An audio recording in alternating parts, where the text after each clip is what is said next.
Next on the news. God gives us his very self in the Eucharist, his very presence. It's a 3-year initiative to restore Catholics' faith in the Eucharist. Why it's needed right now. Caught on camera, the NYPD Hate Crimes Unit investigating a disturbing message scrawled on the side of Catholic Charities in Brooklyn. And the Feast of Corpus Christi getting underway at the Vatican. Why Pope Francis didn't preside over it. Plus, didn't even know the screen was out, and I just saw a shadow. A woman shocked to find an unwelcome guest in her home. I'm Christine Persichetti. Currents News starts right now.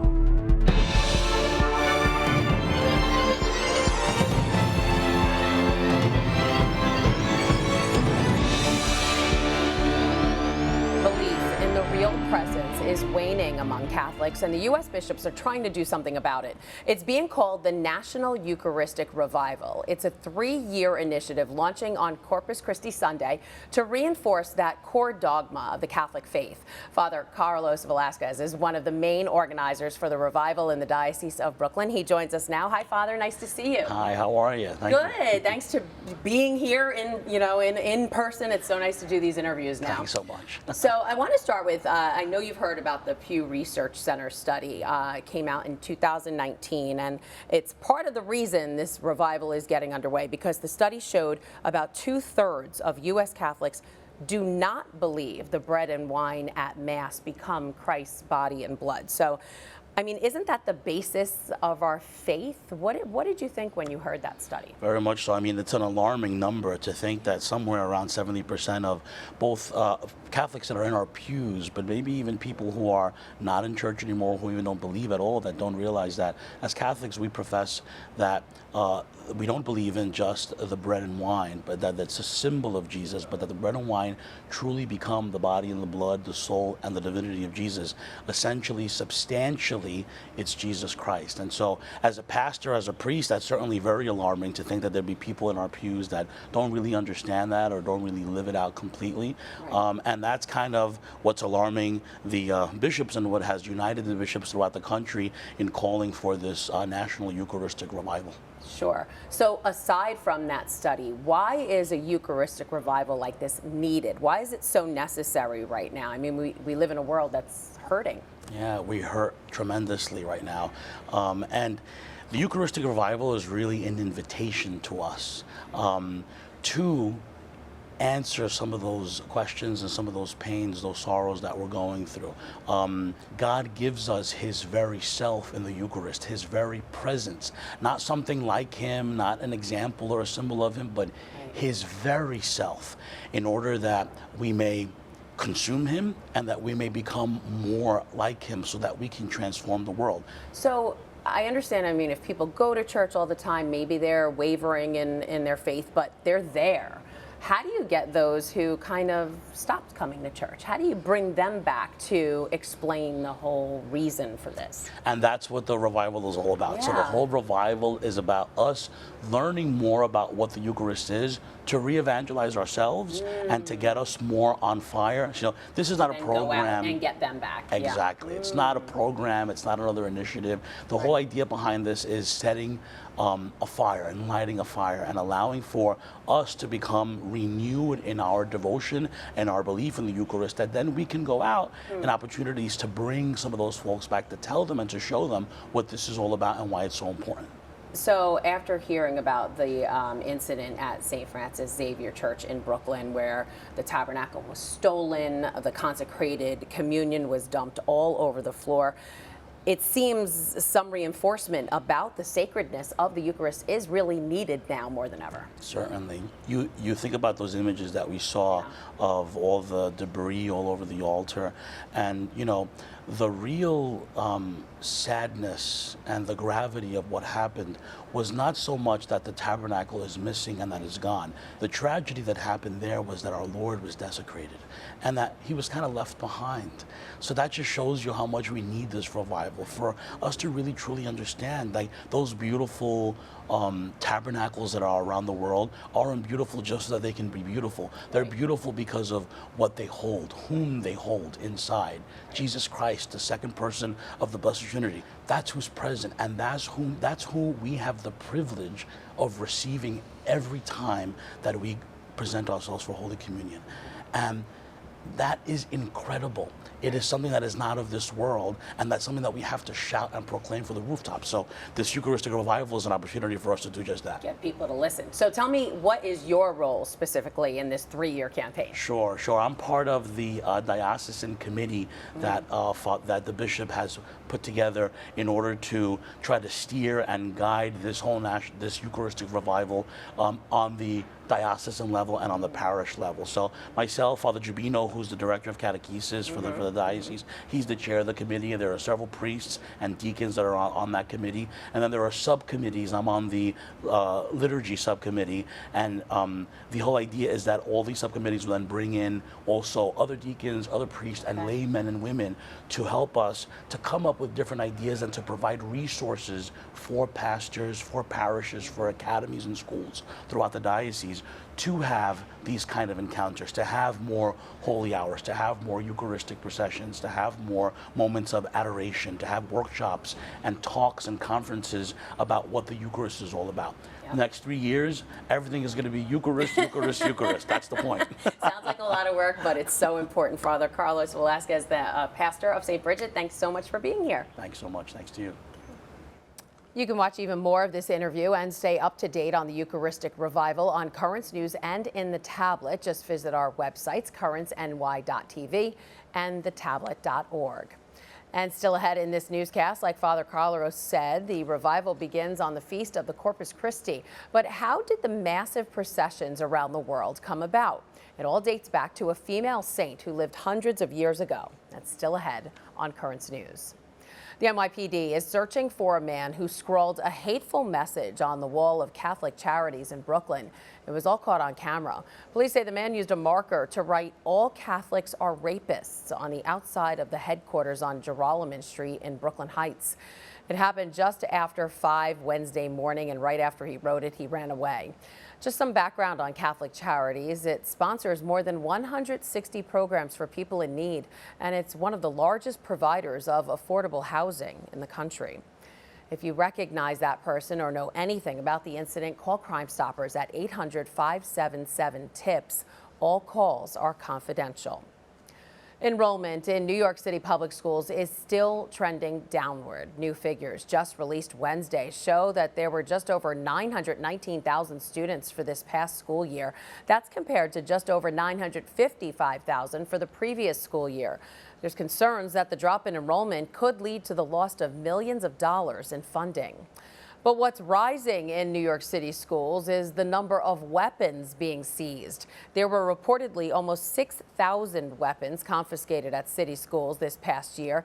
They include guns, brass knuckles, knives, and stun guns. Mayor Eric Adams has highlighted the number of guns being brought into schools in the wake of the mass shooting at a school in Uvalde, Texas. With the high number of weapons, the city has implemented safety measures like metal detectors as a precaution.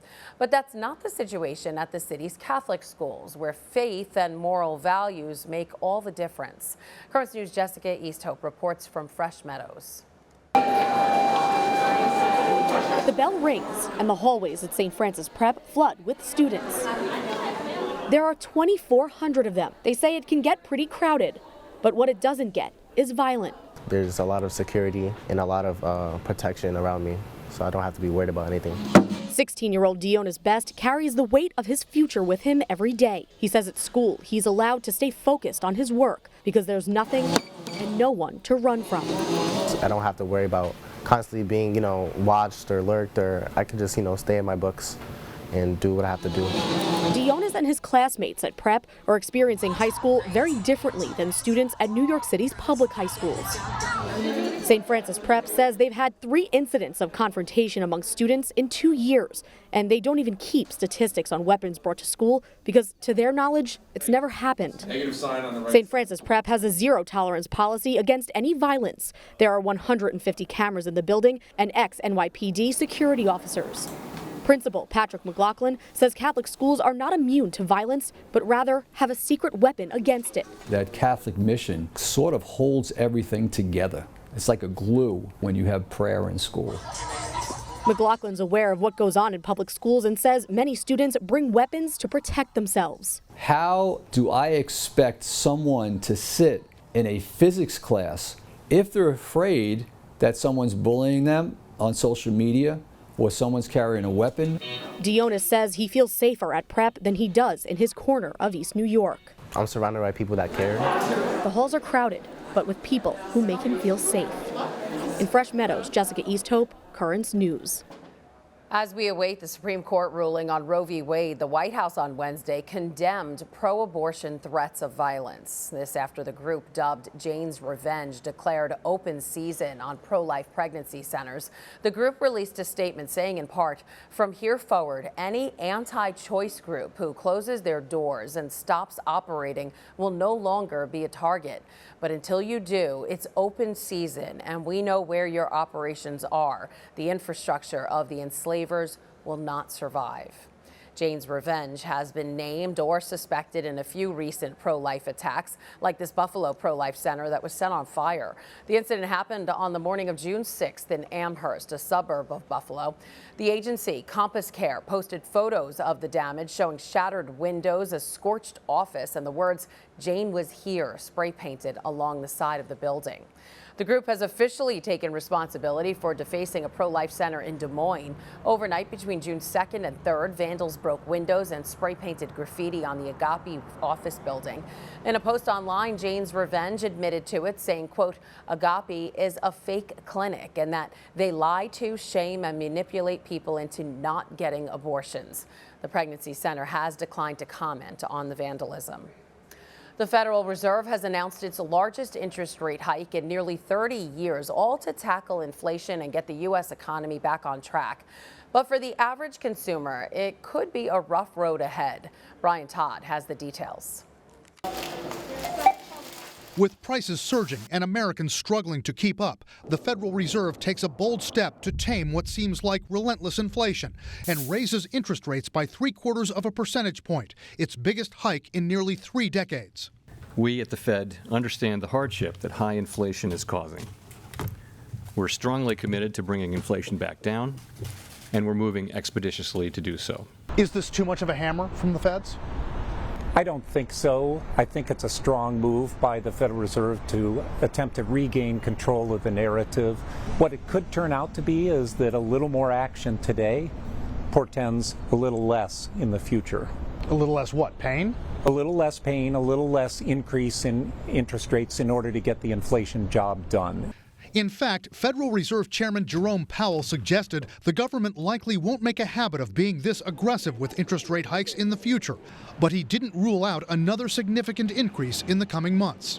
When it raised interest rates 0.5 point last month, the Fed expected that would bring inflation down, but it kept climbing to a 40-year high. It was quite eye-catching, and we noticed that. This rate hike will affect millions of American households and businesses, pushing up the cost of borrowing for major purchases. For people who are first-time home buyers looking to get that mortgage right now, that's going to become much more difficult than it would have a few months ago. People who are in the market to purchase a car are going to have higher borrowing rates today than they did 3 months ago. That was Brian Todd reporting. David Wilcox says the average consumer shouldn't overextend themselves on credit, and you should pay off your credit cards if you can. There's a lot more news headed your way. Catholics processing around the world. Next, the celebrations for the Feast of Corpus Christi and a look back at the history of the processions. Also, why the Vatican is calling for more preparation for couples who are getting married. And the search is on for 2 natives of Alabama missing in Ukraine amid the fighting.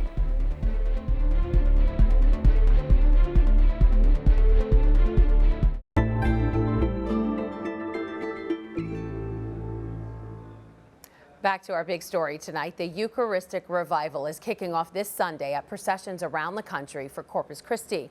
But how did those processions begin? Hundreds of years ago with a saint and a particular devotion.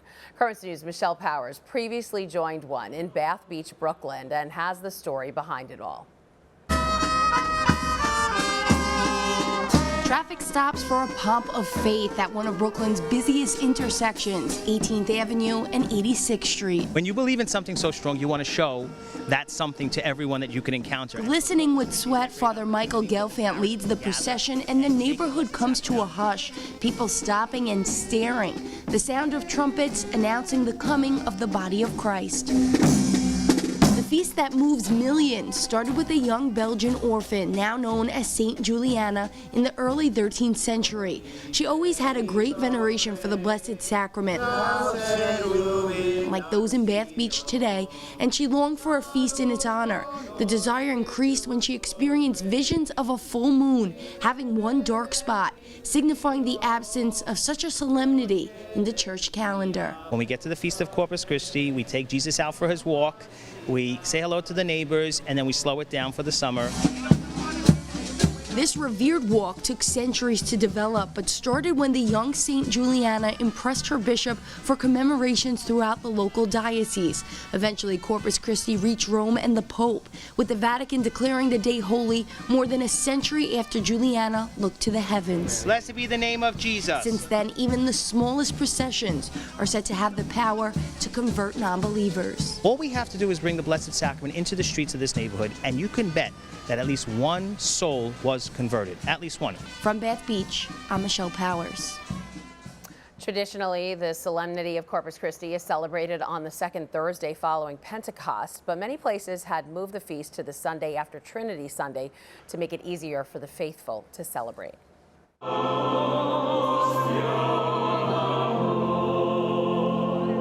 Hundreds of pilgrims gathered at St. Peter's Basilica to participate in the procession and benediction of the Blessed Sacrament. The archpriest of the Basilica, Cardinal Mauro Gambetti, was the main celebrant, and in his homily, he said that faith and a change of attitude are necessary in order to accomplish what Jesus asks of us. Unfortunately, Pope Francis was unable to preside at this year's Corpus Christi Mass or take part in the procession. On Monday, the Holy Father informed the public that he will not be celebrating the Eucharist for this year's holiday due to his ongoing knee pain. For the past 2 years, the solemnity has been inside St. Peter's Basilica with limited attendance and no procession due to the pandemic. The Vatican released new guidelines Wednesday encouraging couples to spend more time preparing for marriage. In a 97-page booklet, the Holy Father endorsed suggestions for a year-long marriage catechumenate in which Catholic couples practice chastity and focus on building bonds before taking on the sacrament of holy matrimony. Pope Francis noted that superficial marriage programs often leave many couples unprepared for married life. A search is underway in Ukraine for 2 missing Americans. The 2 people, originally from Alabama, are feared to have been captured by Russian forces. This as the U.S. unveils a $1 billion financial aid package for the war-torn country. Cole Higgins has the latest. They've been missing for nearly a week now. 2 Alabama natives fighting alongside Ukrainian forces just north of Kharkiv vanished during a chaotic battle with Russian forces on June 9th. The mother of one of the missing men says they are presumed to be prisoners of war, but that has not been confirmed. I know it's not a great situation, but I'm still very proud of him, and I just want to see him back safely. They're together, Andy and Alex.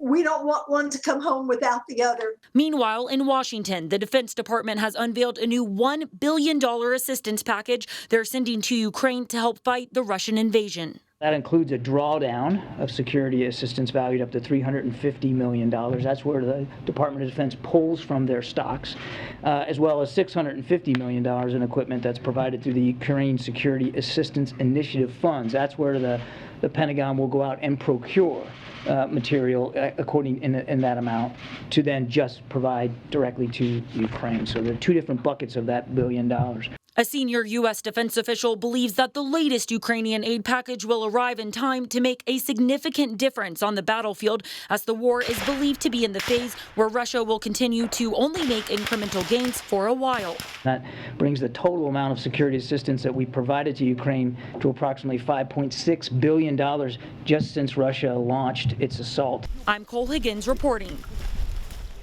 Still to come on Currents News, it's an intense rivalry and a rematch is happening soon. How you can witness the Collars versus Scholars softball game. And what would you do? A woman comes home to find a bear in her kitchen. Celebrating excellence in Catholic education, Catholic Schools Night is returning to Maimonides Park next week, and with it, the long-anticipated Collars versus Scholars softball game.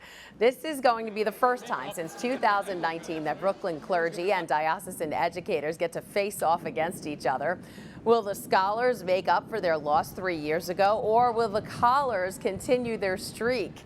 The event is sponsored by DeSales Media Group, the parent company of Currents News, and it will also include a pre-game ceremony honoring the Diocese of Brooklyn's top graduating students of 2022. Again, Catholic Schools Night is next week. That's Tuesday, June 21st at Maimonides Park. Gates open at 6 p.m. For complete ticket options, just head on over to brooklyncyclones.com. Finally, it was a startling sight for one Connecticut woman. After returning home from work on Monday, she found her cat outside and a bear inside in her kitchen. Erin Edwards is in Winstead and spoke with her about her unwelcome guest. Pulled up, didn't think anything out of the norm. My cat was sitting right here, like just sitting there staring at the window. Shannon Davis says it was the way her cat was acting that made her realize there might be something going on inside her home. It was just a weird look on the cat. Like so I looked at the window, didn't even know the screen was out, and I just saw a shadow like walk across the window. The shadow was from this guy who made his way through that window and into Shannon's kitchen. She took out her phone and got this video of him poking his head out. It was almost like, what's for dinner? Shannon ran downstairs to grab her neighbor for help. He started banging on that door over there.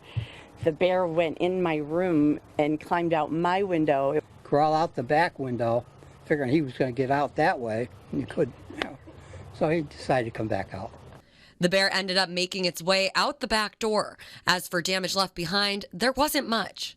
There was a lollipop stuck to the rug. It pulled out the snack tray. It was pulled to the edge, but there was only a yellow package of Nilla crackers, those vanilla wafers, and those dots. That was it. The Department of Energy and Environmental Protection says the bear population has been steadily growing every year in the state. But this year they've seen a 20% increase in their calls for bear issues. This is a pretty big increase for us.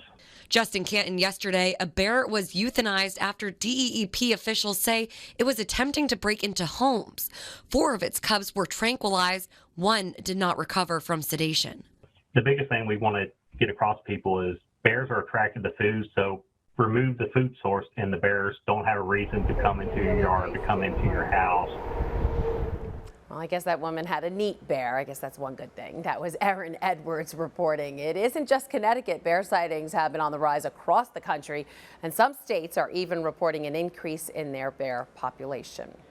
And that is Currents News. I'm Christine Persichetti. Thank you for joining us because we are putting your faith in the news. In honor of this Feast of Corpus Christi, we'd like to take a look at processions that have happened around the diocese in years past and maybe inspire you this Sunday, should you see one coming past your home, that you will also choose to take part. Hope to see you again next time.